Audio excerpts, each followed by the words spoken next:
Welcome to NYC Now, your source for local news in and around New York City from WNYC. It's Friday, June 6th. Here's the midday news from Michael Hill.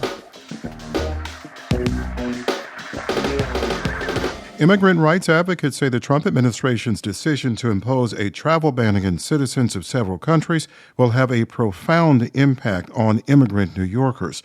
The ban goes into effect on Monday and prevents citizens of Yemen, Afghanistan, Somalia, and other countries from entering the USA. Debbie Almontazer co-founded the Yemeni American Merchants Association. She says the ban will keep many New Yorkers separated from their loved ones. It's discriminatory, it's divisive, and clearly rooted in a desire to exclude Muslims and countless other Black and brown communities. President Trump cited terrorism concerns when he announced the measure and said, quote, "Nothing will stop us from keeping America safe." Some advocates for students with disabilities say Mayor Adams' Afterschool for All plan won't really be for all until the city updates its bus contracts. Many students with disabilities depend on yellow buses for transportation to specialized programs, and they don't serve after school. Lucas Healy is a high school junior with autism.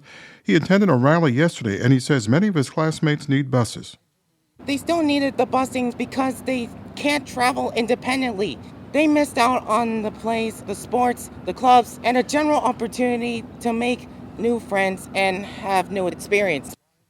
The mayor's initiative would add thousands of new seats to after-school programs next fall. In response to the rally, City Hall says the mayor is committed to expanding education access for students with disabilities, including after school.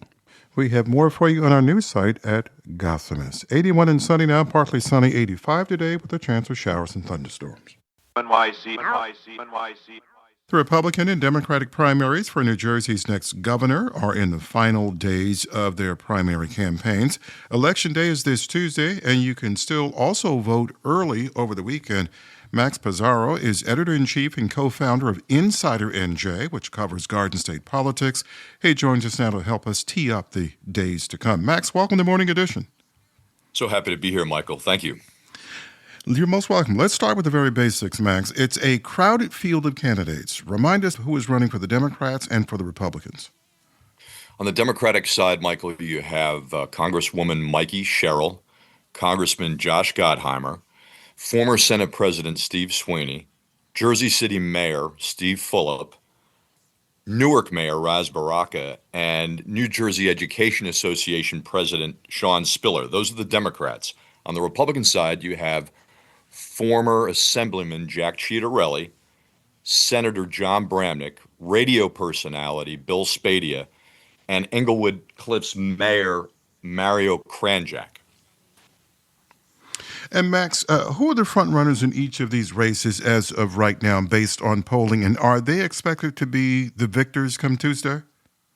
Michael, it's a little more complicated on the Democratic side, so I'll start with the Republicans. And the clear front runner based on polling consistently now throughout this entire election season has been Jack Ciattarelli. Now, Ciattarelli has run for governor 2 times before. He has a very high name ID.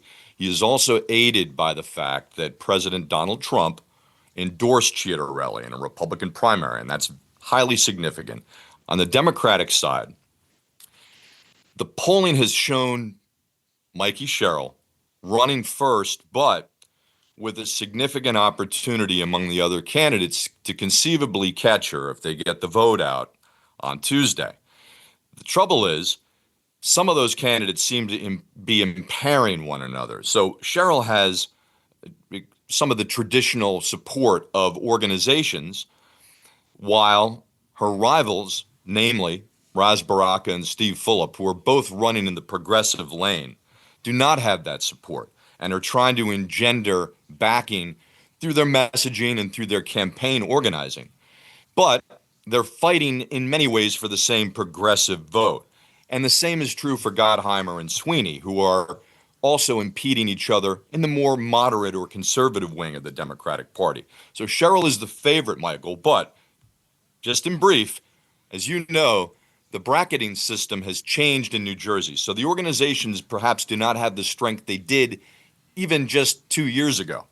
And so We'll be watching to see who wins the primary for the Democrats on Tuesday. We're also watching to see if the organizations, without the benefits of a ballot that traditionally always gave their candidates an advantage, still maintain some kind of power. Yeah.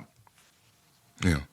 Max, based on the way you're giving this description, you're describing the Democratic race as this is going to be a toss-up come Tuesday. I think it is, Mike. I do. I think it's a very, very close race. I do think, as I said, Cheryl holds an advantage going in based on polling and based on the coherence of her organizational strength, namely Middlesex and Essex counties, where there are large numbers of Democratic voters who are working with the machine, and they're adding to Cheryl's defined base of suburban voters. Max, tell us, what have been the defining issues in each of these races, and have they differed by party? They certainly have. I do think that the presidency of Donald Trump is significant here. Trump did a call with Republicans, a virtual call with his supporters on Monday, Michael, in which he talked about really trying to win here in New Jersey. And as I said, he has endorsed Ciattarelli, so he's all in. And his agenda, I talked to Ciattarelli, who voted yesterday, is highly prized by this candidate. And it's a law and order candidacy, it's less government, and it's low taxes, and it's anti-illegal immigration. And on the Democratic side, Trump is also the most significant figure because each candidate is trying to prove that he or she is most capable of fighting the Trump agenda in New Jersey. And affordability is a big issue, Max? It certainly is. It's certainly a big issue, and you see the Republicans trying to make the case that having Democrats in office has cost the state a great deal in terms of energy costs and property taxes, and they want a new regime. John Bramnick, running in the Republican primary, has pointed out that the state needs someone else in the executive branch, that the Democrats do control the legislature, Michael, and to have a balance of power is needed right now. And Democrats, particularly Gottheimer and Sweeney, are running on affordability messages. They both want to lower property taxes. That's why they're occupying what I would call the more moderate lane of the Democratic Party. And Max, who are the biggest spenders in this election? We have 30 seconds.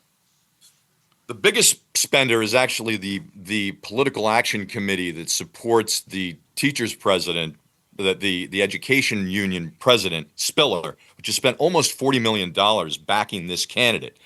The campaigns themselves, Michael, I would say that Cheryl has spent the most, Gottheimer has the most in his war chest, Ciattarelli on the Republican side has the most money.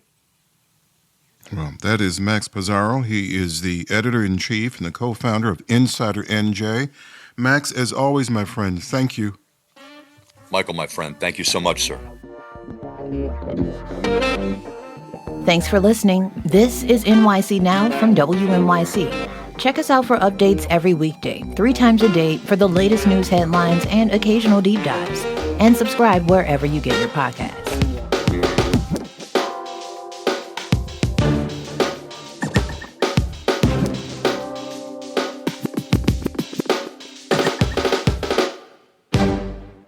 NYC.